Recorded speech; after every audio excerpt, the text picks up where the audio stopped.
এখানে যে অপকর্মগুলো চলতো এখানে সবাই দেখছে, সবাই জানতো, আমরা এলাকাবাসী একবারে অতিষ্ঠ। এখান থেকেই বসে শেখ রেহেনা প্ল্যানিংগুলো করতো, কার জমি দখল করবে, কীভাবে জুট নামাবে। এভাবেই গাজীপুরটাকে অতিষ্ঠ করে রেখেছেন।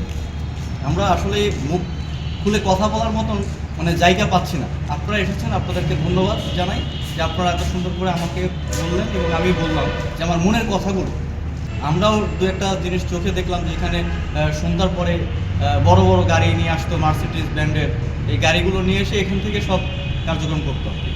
বাড়ির সম্পর্কে তেমন কিছু জানি না, যতটুকু জানি যে এই বাড়িতে বড় ধরনের নেতা থাকতো বা নেতার বাড়ি ছিল।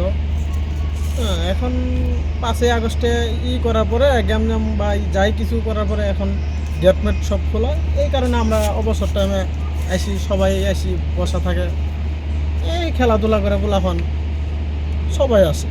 হাসিনা তো স্বৈরাচার আসলো, বিনা ভোটের সরকার আসলো। মানুষের জন্য অনেক, হাসিনার জন্য মানুষ কিছু বলতে পারতো না। হাসিনার বিরুদ্ধে বললেই মানুষের মামলা হইতো, জেলখানায় নিত, কারো মারেও ফেলাইছে। হাসিনা পালাইতে মানুষের অনেক সুবিধা হয়েছে, ভালো হয়েছে, মানুষ এখন কথা বলতে পারে।